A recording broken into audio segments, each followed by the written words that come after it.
తెలంగాణను ఒక ఉదాహరణగా నిలపొచ్చు అని నిరంతరం కృషి చేస్తూ ఆ కృషికి మొన్ననే ఒక బీజం పడింది. ఇప్పుడు మనందరి బాధ్యత పెరిగింది. ప్రతి వేదికపై మనకు బాధ్యత గుర్తు చేసే ఆనరబుల్ సీఎం రేవంత్ రెడ్డి గారి సందేశం మీ అందరి చప్పట్ల మధ్య. Honourable CM.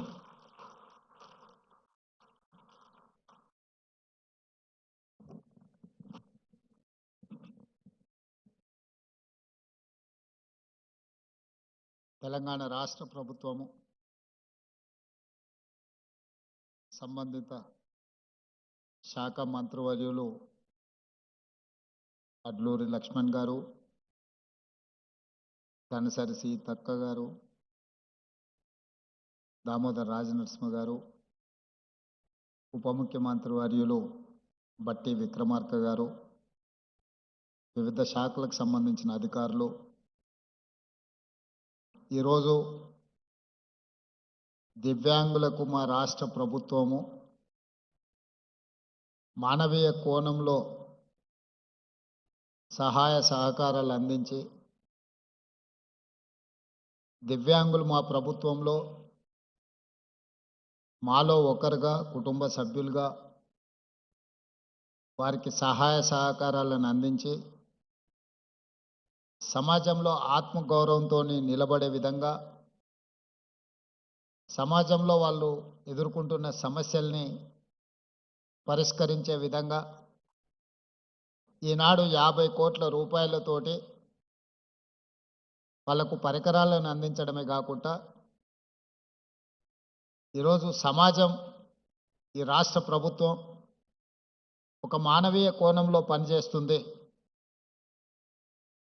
మానవత్వంతో కూడుకున్న నిర్ణయాలు ఈ రాష్ట్ర ప్రభుత్వం తీసుకుంటుంది.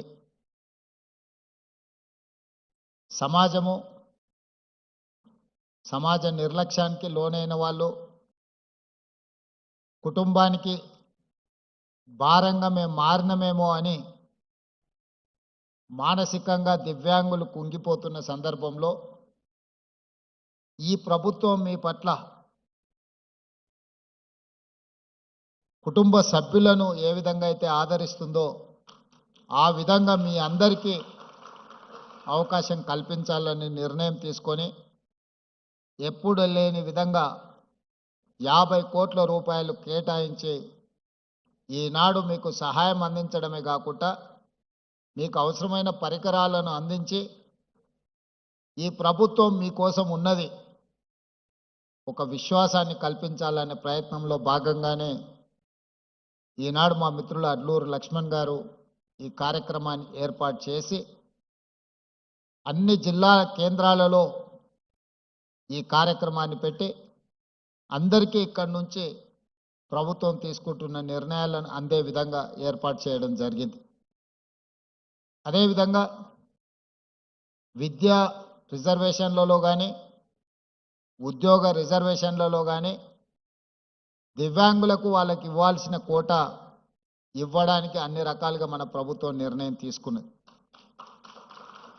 ఇదే కాకుండా దివ్యాంగులే పెళ్లి చేసుకుంటే ఆర్థిక సహాయాన్ని 2 లక్షల రూపాయలు ఇవ్వాల్సిందిగా రాష్ట్ర ప్రభుత్వం ఈరోజు నిర్ణయం తీసుకొని మిమ్మల్ని ప్రోత్సహించే విధంగా, అదేవిధంగా దివ్యాంగులను ఇతరులు పెళ్లి చేసుకున్నా కూడా ఆర్థిక సహాయాన్ని అందించడం ద్వారా ఈ సమాజంలో దివ్యాంగులకు ఈ సమాజం మమ్మల్ని నిర్లక్ష్యంగా చూస్తుంది, మా పట్ల ఈ సమాజానికి ప్రేమ లేదేమో, గౌరవం లేదేమో అనే అనుమానాన్ని దూరం చేయడానికి ఈరోజు ఈ కార్యక్రమాలు తీసుకోవడం జరిగింది.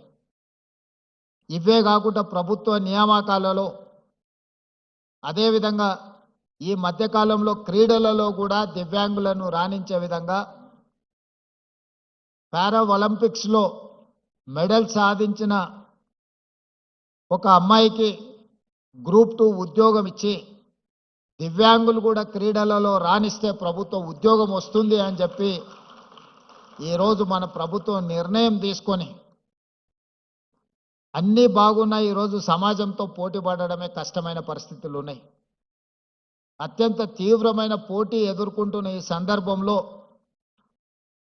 ఈ తీవ్ర పోటీ ఉన్న సమాజంలో దివ్యాంగులకు అవకాశాలు రావేమో అని బాధపడాల్సిన అవసరం లేకుండా అది విద్యలో కానీ ఉద్యోగాలలో కానీ క్రీడలలో కానీ దివ్యాంగులు ఏమాత్రం రాణించినా వాళ్ళని ప్రోత్సహించాలని చెప్పి ఈరోజు మా ప్రభుత్వం పనిచేస్తుంది.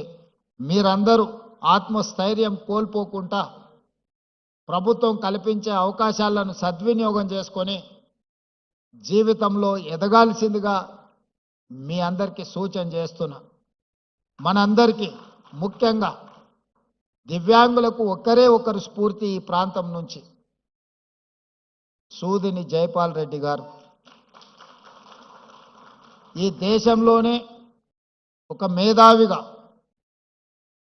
Youngest South Indian best parliamentarian award పొందడమే కాకుండా పరిపాలనలో పట్టు సాధించడమే కాకుండా భాష మీద తనకున్న పట్టును నిరూపించి భారతదేశ పార్లమెంటులోనే ఉత్తమ పార్లమెంటేరియన్గా వారు రాణించగలిగారు. ఏ రోజు కూడా ఆయనకు వైకల్యం ఉన్నది అన్న